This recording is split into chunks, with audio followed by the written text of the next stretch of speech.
ভারত সরকার পেঁয়াজ রপ্তানিতে যে ন্যূনতম মূল্য নির্ধারণ করে দেওয়ার নিয়ম করেছিল তা প্রত্যাহার করা হয়েছে। শুক্রবার পেঁয়াজের ন্যূনতম মূল্য রপ্তানি প্রত্যাহার করে একটি বিজ্ঞপ্তি জারি করে ভারত সরকার। ইকোনমিক টাইমসের এক প্রতিবেদনে বলা হয়েছে, পেঁয়াজের ন্যূনতম এই মূল্য শীঘ্রই কার্যকর করা হবে।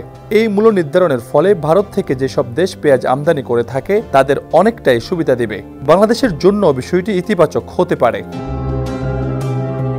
অভ্যন্তরীণ বাজারে দাম বেড়ে যাওয়ার কারণে ভারত এক সময় পেঁয়াজ রপ্তানি পুরোপুরি বন্ধ করে দিয়েছিল। তবে চলতি বছরের মে মাসে রপ্তানির উপর থেকে নিষেধাজ্ঞা তুলে নিয়ে পেঁয়াজের সর্বনিম্ন রপ্তানি মূল্য $550 নির্ধারণ করে দেয়। এছাড়া রপ্তানির উপর 40% শুল্ক আরোপ করে দেশটির সরকার। এদিকে পিটিআই জানিয়েছে, পেঁয়াজ রপ্তানির উপর আরোপ করা 40% শুল্ক অর্ধেক করে 20% নামিয়ে আনা হয়েছে। দেশটির অর্থ মন্ত্রণালয়ের এক প্রজ্ঞাপনের সূত্রে পিটিআই খবর দিয়ে বলেছে যে হ্রাসকৃত শুল্ক আজ শনিবার থেকে কার্যকর হয়েছে।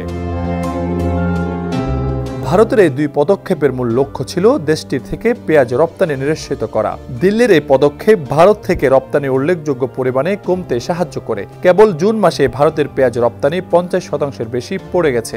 ভারতীয় পেঁয়াজ রপ্তানিকারকরা জানিয়েছেন, জুন মাসে ভারতের পেঁয়াজ রপ্তানি 50%-এরও বেশি কমে গেছে, কারণ প্রতি টন পেঁয়াজের ন্যূনতম $550 রপ্তানি মূল্য এবং 40% রপ্তানি শুল্ক ছিল। ফলে দেশটির পেঁয়াজ অন্যান্য দেশের পেঁয়াজের চেয়ে বেশি ব্যয়বহুল হয়ে উঠেছে। ভারতীয় গণমাধ্যমের খবর, দিল্লির পেঁয়াজ রপ্তানি শর্ত কঠোর করার পর মহারাষ্ট্রের পেঁয়াজ চাষিরা এই সিদ্ধান্তের বিরুদ্ধে দফায় দফায় বিক্ষোভ করেন।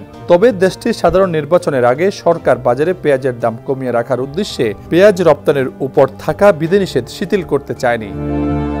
ডেস্ক রিপোর্ট, সমকাল।